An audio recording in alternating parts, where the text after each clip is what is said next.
আমি থানায় গিয়ে কথা বলবো। আমি কারণ না, আমি ছাত্রদলের প্রেসিডেন্ট। ছাত্র দলের সভাপতিকে অ্যারেস্ট করতে গিয়ে পুলিশ নাজেহাল। এই যদি হয় বর্তমান পরিস্থিতি, এদের হাতে কিভাবে দেশ নিরাপদ থাকবে, দেশের সাধারণ মানুষ কিভাবে এদের হাতে নিরাপদ থাকবে?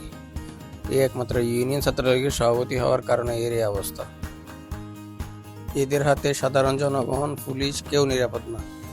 এরকম দুঃসাহসিকতা যে দেখাবে তাকে আইনের আওতায় নিয়ে আসে কঠোর থেকে কঠোর শাস্তি নিশ্চিত করা প্রয়োজন।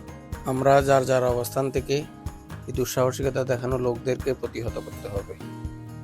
ছাত্রদল এখনো বিএনপি ক্ষমতায় আসে না, এর আগে এদের এই পরিস্থিতি, তাহলে যখন ক্ষমতা আসবে এরা তো সাধারণ মানুষদেরকে বাঁচতেও দিবে না। এটা আপনাদের আমাদের সকলের উচিত এদেরকে প্রতিহত করা। আমি যাবো না। আপনার ওসি স্যার বলেন এখানে আসতে। গায়ে হাত দিবেন না, গায়ে হাত দিবেন না।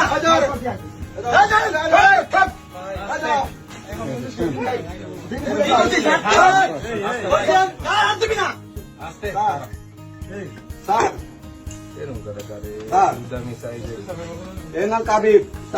কাবিব স্যার সে খারাপ ব্যবহার করতেছে স্যার। সে বলতেছে হ্যাঁ আমি যাবো। কাবিব কাবিব না কাবিব কাবিব সে আমার সাথে কাবিব কাবিব ভিডিও করতেছেন কেন ভাই?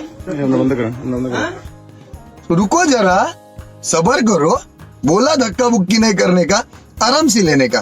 हाँ